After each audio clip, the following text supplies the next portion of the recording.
आज के सत्संग का एक एक क्षण उन जीवों के लिए जो एक लास्ट में जिन्होंने जीवन खोया है, उनके लिए बहुत सारी ब्लेसिंग है, उन सोल्स के लिए बहुत सारी ब्लेसिंग है। समुद्र की हवा से ब्रह्म की हवा अच्छी है। समुद्र की हवा से ब्रह्म की हवा अच्छी है ना। ब्रह्म का आकाश अच्छा है। गुरु की कृपा से ही इस आनंद का मजा समझा है। गुरु की कृपा से ही इस आनंद का मजा समझा है। एकांत के लिए गार्डन में जाते थे तो मार पड़ती थी कि जड़ प्रकृति का मजा लेकर आए हो।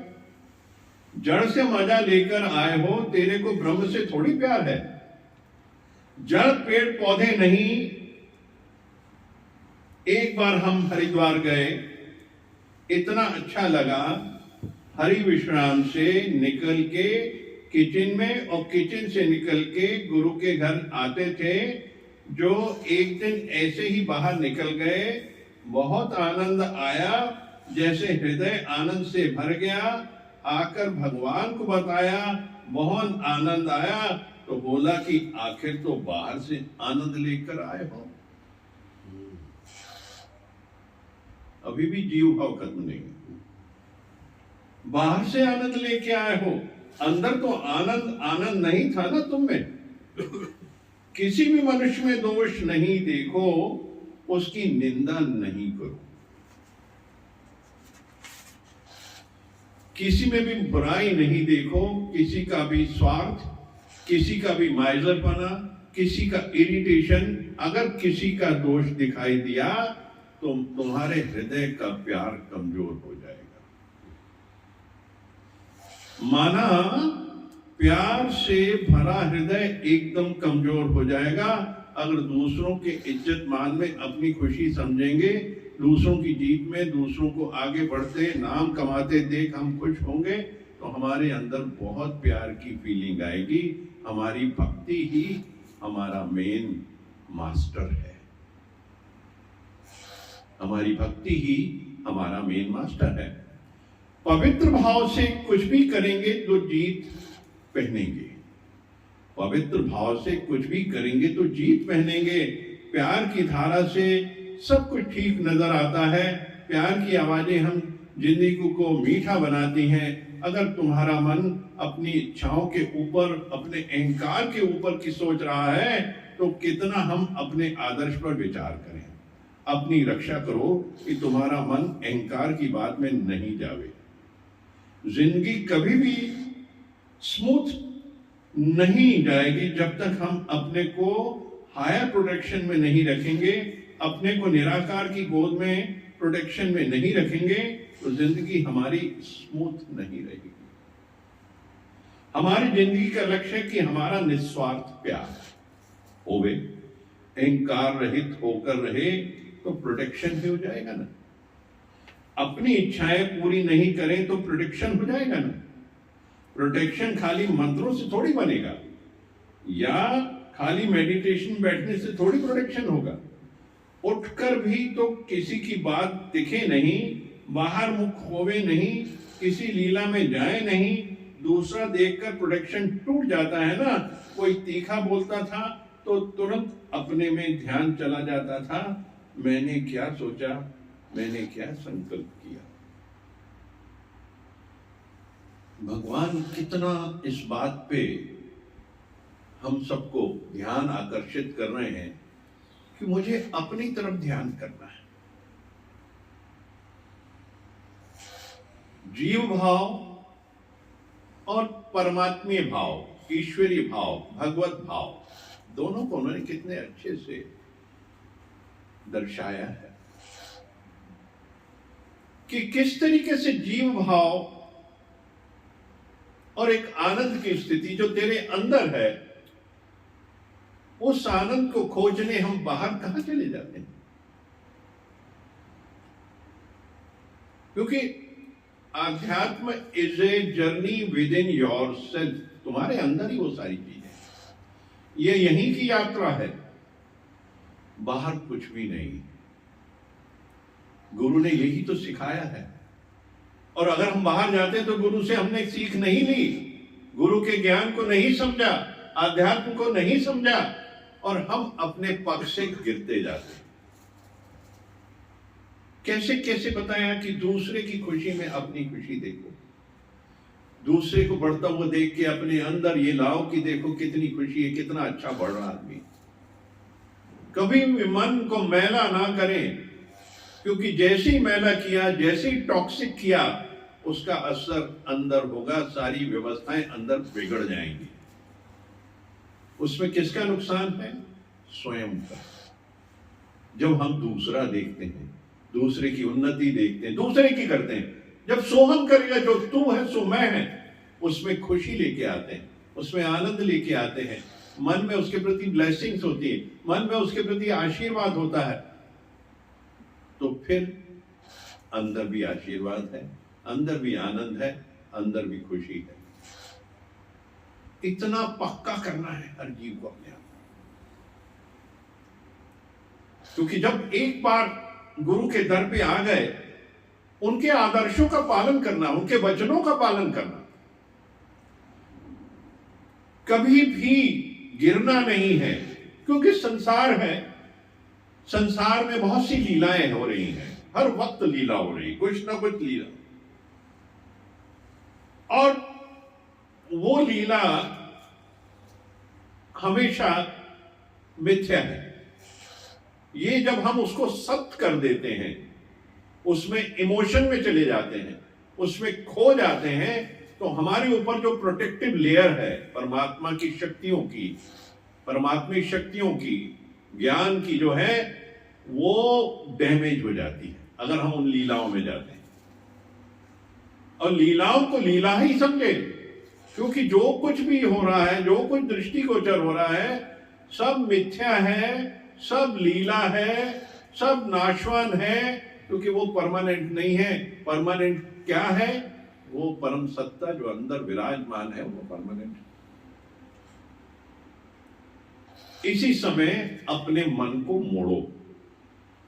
अगर कहीं गिरने की स्थिति आती, ये पुरुषार्थ शुरू हो जाएगा। हर जीव का जो ज्ञान मार्ग पे चला है, जिसने गुरु का सानिध्य किया है, गुरु के वचनों को जिसने अपने जीवन में पीसा है, वो पुरुषार्थ करने लगेगा। उस समय अपना माइंड डाइवर्ट करेगा, उसको अंतर्मुखी करेगा, परमात्मा के सीसीटीवी अंदर लगा देगा, वो अंदर की तरफ ध्यान लगाएगा। और उस ध्यान से जब हम पूरा पूरा रूप से ध्यान उसको करेंगे, तो बाहर के दृश्य अपने आप मिट जाएंगे।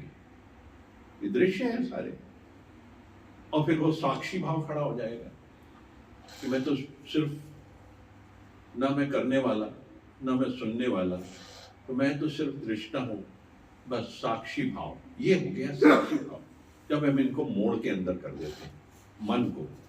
क्योंकि मन को फिर ब्रह्मवत करना है। ब्रह्मन जो है संसारवत होता है, इसको जोड़ देना है परमात्मा से, तो ब्रह्मकार हो जाएगा। और जब ब्रह्म हो जाएगा तो अद्वैत सिद्ध हो गया, और अद्वैत हो गया तो हर बात में आनंद है, क्योंकि आनंद तो सदैव से है। वो सच्चिदानंद तो अंदर है, वो मौज में है। हम 2 साल के बच्चे को देखते हैं, उसके अंदर वो मौजूद है, क्योंकि इसे बाहर की परिस्थिति का कोई ज्ञान नहीं, कोई समझ नहीं, कोई शब्द नहीं, कोई बोल नहीं। जैसे जैसे उम्र बढ़ती है, और वो जब शब्दों का विश्लेषण करने लगता है, एनालिसिस करना शुरू कर देता है, शब्द बोलना, शब्द सुनना, मित्रों से सुनना, और घर के अंदर जो परिस्थितियां देखता है उसी के हिसाब से ढलता जाता है। इसीलिए कहते हैं घर के अंदर बच्चे को समझाने से बेहतर अपने आप को समझाना। अपनी गतिविधि को इतना नियमित संयमित रखो कि बच्चा उससे सीख ले। अगर हम पॉजिटिव चलेंगे, वो पॉजिटिव चलेगा। घर में पूजा पाठ होता है, वो पूजा पाठ करेगा। घर में ध्यान करते, वो ध्यान करेगा। घर के अगर वस्तुओं को सही ढंग से प्लेस करेंगे, जूते चप्पल भी सही स्थान पे रखेंगे, वो भी रखना सीख जाएगा। देख के जो माँ बाप कर रहे हैं, परिवार कर रहा है, वो सीख जाएगा वैसा। इसलिए संस्कार वाले बच्चे होते हैं। जिन घरों में संस्कार हैं उनके बच्चे संस्कार वाले होते हैं। उठेंगे, प्रणाम करेंगे, बड़ों को झुकेंगे, पैर छुएंगे और राम राम कहेंगे, हरिओम कहेंगे। तो ये चीजें कहां से डेवलप होती? परिवार के अंदर से। अगर हम ही वो नहीं करेंगे तो वो कैसे फॉलो करेंगे? देखा कई बच्चों को पैर नहीं छूते, अहंकार आ जाता है धीरे धीरे। बहुत पैसा हो गया तो अहंकारित हो जाते हैं। तो क्योंकि घर के संस्कार वैसे नहीं है। पैसा बड़ी चीज नहीं है कहीं भी, संस्कार सबसे बड़ी चीज है, झुकना। हम जैन समाज को देखते हैं, 0.4% पॉपुलेशन है, कितने संस्कारी होते हैं, बहुत कम पॉपुलेशन। उनके मंदिर देखो सबसे ज्यादा है। किस तरीके से श्वेतांबर और दिगंबर जैनों को देखिए आप, सुबह सुबह उठ के एक प्रोटोकॉल में चलते हैं, एक ड्रेस कोड में चलते हैं, अपने बदन को किस तरीके से ढांक के, औरतें भी किस तरीके से कपड़ा ऐसे सामने ढांक के चलती हैं। सीख लेनी चाहिए, आज के समाज को सीख लेनी चाहिए। तो यही तो सीखते हैं आजकल के बच्चे कि शरीर तन को ढांक के चलो। तो ये संस्कार होते हैं, वरनी खुलापन, वेस्टर्नाइजेशन हो जाता है चीजों का। तो हम संस्कार भूल जाते हैं, आध्यात्म भूल जाते हैं, ज्ञान भूल जाते हैं, गुरु का किया वो भूल जाते हैं। इवन मुसलमानों में ड्रेस कोड है, अगर मस्जिद जाना तो ढांक के जाना। हम दुबई गए तो वो एक बना देते हैं, गाउन पहनाते हैं। आप मस्जिद के अंदर जा रहे हैं तो गाउन पहन के जाइए, प्रोटोकॉल है। गुरुद्वारे में जा रहे हैं सिर ढांक के जाइए, प्रोटोकॉल है। करना ही करना है। वहां खड़े आदमी हम करवाते हैं कि नहीं, पहन के जाओ, आप बांधो, पटका बांध के जाओ, अंदर मंदिर जाना। ग्रंथ साहब को, ग्रंथ साहब है क्या? गुरु है। ये क्या है? गुरु है। ये हमारे गुरु हैं, इसका निरादर नहीं चाहिए। ये संस्कार। उनको सुखासन चाहिए। ये सुखासन कभी भी पैर के ऊपर नहीं रखी जाती, कभी भी सीटों पे नहीं फेंका जाता है। इसको बड़े आदर से, सम्मान से इनको रख के अपने स्थान पे रखा जाता है, क्योंकि हर एक चीज पूजनीय है। क्योंकि जहां से गुरु की वाणी, आकाशवाणी आ रही, पूजनीय है। और उस स्थान पे कोई दूसरा काम नहीं होता, सिर्फ ज्ञान और ज्ञान की चर्चा। ये संस्कार है फिर, क्योंकि आप जैसा करोगे वैसे आने वाली जनरेशन सीखेगी। वरना आने वाली जनरेशन जो आप करोगे वो सीख जाएगी। आप आदर नहीं करेंगे, आप अपने पेरेंट्स का आदर नहीं करेंगे, सत्कार नहीं करेंगे, वो आपका नहीं करेंगे। वो देखें और संस्कार जागे, वही प्रोटेक्शन ले आए। वो आपसे ही है, आपने वो फॉलो किया तो वो प्रोटेक्शन लिया। देखिए छोटे छोटे बच्चे हनुमान चालीसा कर रहे हैं, वो क्या है? ये अब संस्कार है, परिवार में हो रहा है। और यही बड़ी ज्ञान की बात है सारी चीजें, क्योंकि उसके अंदर पूरा ज्ञान भरा हुआ है। तो ये है प्रोटेक्टिव लेयर। किस तरीके से हम प्रोटेक्शन करें अपने संस्कारों को, अपने अंदर के भाव को। हम ही बहुत उड़ने वाले हो गए, तो बच्चे क्या होंगे? वो भी उड़ेंगे। माँ बाप करते हैं तो हम भी करेंगे। हो गया जो आज समाज हो गया, जिस तरीके से बढ़ता जा रहा है। तो क्योंकि ये जब तक कंट्रोल नहीं होंगे अपने ऊपर, हम किसी को कह नहीं सकते, कह भी नहीं सकते।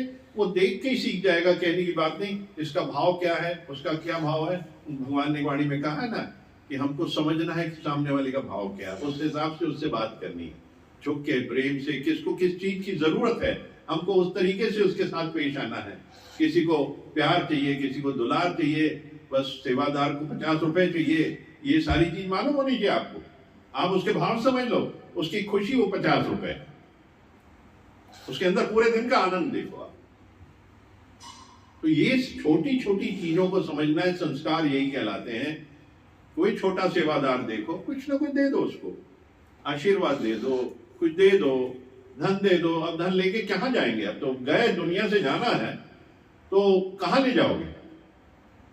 पड़ा रह जाएगा, पड़ा रह जाना, कोई अर्थ नहीं उसका। जीते जी अपना सब कुछ करो, आशीर्वाद दो, ब्लेसिंग्स लो, सबकी लो। ये संस्कार बहुत छोटे छोटी चीजें हैं जिसको आप अपने जीवन में ढालिए।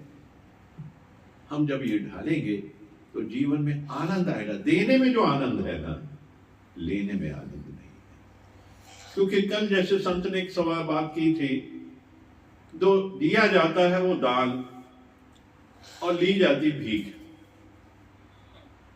था इनका अच्छा सवाल, बहुत अच्छा है। देखिए, दान जो है वो एक आध्यात्मिक दृष्टि से, सामाजिक दृष्टि से कई प्रकार का होता है। मंदिर में दिया गया दान, आप परमात्मा के प्रति नतमस्तक होते हैं। और किसी शादी ब्याह में दिया गया दान, जो गिफ्ट दे रहे हैं वो भी दान है। तो वहां बहुत बड़ी बड़ी चीजें होती हैं, बड़े बड़े सामान, हैसियत के हिसाब से दान होता। वो बच्चों को देते हैं तो वो जमीन जायदाद भी दे देता है, ज्वेलरी भी दे देता है, सब कुछ वो भी दान है। गिफ्ट डीड बनाते हैं जो हम लोग, दान है, वो भी दान है। और दान के कई स्वरूप हैं। इसी तरीके से कन्यादान, महान दान, अन्नदान, ये बड़े बड़े दान जो अंदर से भाव पैदा होते हैं, वो सारे दान करता है, जीव करता है, वो दान कहलाता है। जो दे रहे हैं वो दान कहलाएगा। तो कितने बड़े हैं दान, जो है बड़ा होता है, बहुत बड़ा। अपने भाव के हिसाब से, अपनी पोजीशन के हिसाब से 100 करोड़ है तो 1 करोड़ दान कुछ नहीं है उसके सामने। और 50 रुपए कमाई है, उसमें से 20 रुपए दान दे देता है कोई, तो वो बहुत बड़ी चीज है। तो ये जो दान है सारे समय के हिसाब से, परिस्थिति के हिसाब से, सामने वाले के हिसाब से, आपके भाव से जो दिया जा रहा है वो दान है। और जो भीख है, कह रहे थे ना, लेना भीख है, मांगना भीख है। देखिए, भीख वो आदमी मांगता है जिसके पास खाने का नहीं, जिसके पास पहनने का नहीं, जिसके पास ओढ़ने का नहीं है। तो भीख सिर्फ इतनी ही होती है कि आपने उसकी भोजन की व्यवस्था कर दी, आपने उसके लिए जीवन यापन के सामान की व्यवस्था कर दी, आपने उनके वस्त्रों की व्यवस्था कर दी। तो ये सारी वो मांगता है भीख। मुझे मेरी ये हालत है, दयनीय हालत देख के उसको वो दिया जाता है, वो भीख मांगता है। जिसके घर में ये चीजें नहीं है, वो कहता है, वो मांगता है, तो वो भीख हो जाती है। और भिक्षा, भिक्षा भी मांगना है। पर जो भिक्षा है वो जैन समाज में जो जिन्होंने ब्रह्मचर्य का पालन कर लिया है, उसमें जो पंचशील का सिद्धांत एक है, उसमें ये भी है कि भिक्षा व्रत, भिक्षा मांग के खाना है। 5 घरों से भिक्षा लेनी है, और वो भिक्षा में पात्र में 5 में मिल गई तो ठीक है, नहीं तो फिर उसके बाद और नहीं मांगी जाती। और जो मिल जाती है उतना ही वो ग्रहण करते हैं, उस दिन करते हैं, बाकी नहीं करते। तो उस जो भिक्षा जहां जहां से मिलती है, जो देता है, समझता है इसको, तो इनकी जो ब्रह्म ज्ञान की जो वृत्ति है, या ये जिस तरफ चल रहे हैं, उसका 50% जो दे रहा है उसको प्राप्त हो जाता है। कृपा, ईश्वर की कृपा उसको हो जाती है। वो इनका मांगना भिक्षा के लिए भिक्षामदेही कहते हैं। तो भिक्षा लेना एक ज्ञान के प्रति एक नियम है। बौद्ध धर्म में, जैन धर्म में, महावीर धर्म में ये ग्रहण वो भिक्षा खाने का ही लेते हैं, और कुछ नहीं, खाना ही प्राप्त करते हैं और उसको लेके ग्रहण करते हैं। और जो देने वाला है वो समझता है और खड़े होकर हाथ जोड़ के देता है, और उसके ऊपर कृपा आने लग जाती है। यहां कृपा मिलती है। भीख, भिक्षा और दान, ये सारी पोजीशन क्लियर है। इसमें कोई सवाल हो तो करें, कोई आप और बता सकते हैं बेहतर तो आप लोग बता सकते हैं। क्यों नरेंद्र जी? भीख तो करुणा से कनेक्टेड है। करुणा आती है, वहाँ भीख दी जाती है, वो भीख होती है। मेरा ऐसा सोचना। जो मांगता है ना, उसके प्रति करुणा करते हैं। करुणा से नहीं होती है, वो मांग रहा है तो आपको करुणा आ गई। और आपने देखा ये दरिद्र है, ऐसा करके दे दिया, तो वो भी दान कहलाएगा उसको। यानी आपने उसकी परिस्थिति देख के उसको कुछ दिया। और भीख मांगने वाला आया और उसने अपनी व्यथा आपको बताई और आपने दिया तो वो भीख कहलाएगी। तो ऐसी बहुत सारी चीजें हैं कि उस समय के भाव, उस समय की क्या परिस्थिति है, कौन सामने है, कौन कह रहा है, शब्द क्या दे रहा है, इस पे सारी चीजें डिपेंड करती हैं। तो इसको हम बहुत अच्छे से समझें। और वो संत जी का मेरे ख्याल अब शायद इसमें शायद उनको मिल गया होगा जो चाह रहे थे, जानना चाह रहे थे इन सब चीजों को। तो और कोई छबड़े जी आप कुछ बताना चाहेंगे, इसमें कुछ और बोलना चाहेंगे? दान की अपेक्षा सेवा भाव अगर यूज किया जाए, दान की जगह है सेवा भाव। वो तो सेवा जैसे हम लोग करते हैं, जाके ग्वारी घाट में सेवा करके आ गए, कुछ खिला पिला के, वो सेवा भंडारा लगा के हमने सेवा कर दी, उसको सबको कर दी। यहाँ बैठे रहते हैं, उनको अपना जो भी है अपन देते जाते हैं। तो वो एक करुणावश हम दान दे, उनकी स्थिति वश दान करते हैं। वो बैठे हुए हैं और एक लाइन से बैठते हैं, मंदिरों के बाहर बैठ जाते हैं, मालूम है कि वो लेने के लिए ही बैठे हुए हैं, भीख मांगने के लिए। अब वो मांगते नहीं है, लोग समझते हैं कि ये बैठा ही इसी काम के लिए, भीख मांगने के लिए है। तो हम जाके इसको वहां जाके स्थान बने हैं, वहां कुछ न कुछ हम दे आए अपने भाव से, अपने अंदर के सहज हृदय से कि चलो ये भी हमारा अपना ही है, इसको हम कुछ दे देते हैं। कोई 1 देता है, कोई 100 देता है। तो वो लेवल अलग अलग अपनी स्टेटस के हिसाब से सारी चीजें होती हैं। तो ये सारी सहानुभूति है, करुणा है, करके हम करते हैं। तो मेरे ख्याल अब क्लियर हो जाना चाहिए। और कोई पॉइंट हो तो हम लोग बात कर सकते हैं। अंकल, इसमें सहयोग का क्या रोल हो सकता है? सहयोग को क्या उसकी मीनिंग आ सकती है? देखिए, सहयोग, आप कोई जॉइंट वेंचर में खड़े हैं, आप इकट्ठे होके कोई काम कर रहे हैं, तो सहयोग राशि देते हैं अपन। भाई मेरा शेयर रख लो इतना, मेरा शेयर इतना रखो, मेरे तरफ से इतना, कोई 1000 देगा, कोई 50 देगा, कोई 100 देगा। तो वो सहयोग होगा, अपने लेवल से दे दिया। सहयोग में इकट्ठा करके किसी के प्रति हमारी भावना है, हमने उसको मदद कर दी। उसके घर में शादी है, गरीब के घर में जो एक है, उसको दे दिए 10,000 20,000 इकट्ठे किए और दे दिए हमने। तो ये सहयोग राशि लेके, भाई ये एक व्यक्ति है हमारे यहाँ सेवा कर रहा है, मंदिर की सेवा कर रहा है, यहाँ कर रहा है, इसके परिवार में है, तो वो हमको कुछ ना कुछ करना चाहिए। तो हम सब इकट्ठा करते हैं, वो सहयोग राशि अपनी देते हैं और दे के अपना भूल जाते हैं उस चीज को करके। तो यहाँ सहयोग हो जाता है, हमारा हर एक काम के प्रति सहयोग हो जाता है। तो नर्सिंग की हुंडी भी छूट जाती है इसी बहाने कि आपने सहयोग किया, प्रेरणा आई आपको, गुरु के दर पे बैठे हैं, आपका भाव नम्र हो गया है। अब आप महसूस करते हैं कि सामने वाले की क्या जरूरत है, अपने आप आपका दिल खुला हुआ होता है। आप सब एकत्रित करके आप लोग सब बैठ जाते हैं, एकत्रित करते हो, चुपचाप उसको दे दिया, सबने एकत्रित करके जयराम को दे दिया, जयराम ने उठा के आंख बंद करके वहां दे दिया, काम खत्म, नहीं गेना भी नहीं देता। तो ये सहयोग हो गया, हमने किसी का सहयोग कर दिया। और कोई पॉइंट? ठीक है ना भगवान? यज्ञ में कोई भी यज्ञ चल रहा था, आप सहयोग करते हो जाते हो, कोई दान नहीं देते वहां पर, कोई भिक्षा नहीं देते, कोई नहीं देते। वो कार सेवा भी है, उसको सहयोग कहते हैं, कार सेवा भी एक कहते हैं। ये कह सकते हैं कि किसी व्यवस्था को चलाने के लिए वो आपका एक सहयोग राशि है। सहयोग आपका कर कमलों से भी होता है, कार सेवा से भी होता है, उपस्थिति से भी होता है सहयोग। आप हाजिर हो गए वहां पे, खड़े हो गए, उसके दुख में, उसके सुख में, उसकी खुशी में, हमने सबने सहयोग दिया। ओम, वेरी गुड, ब्लेसिंग कर देना।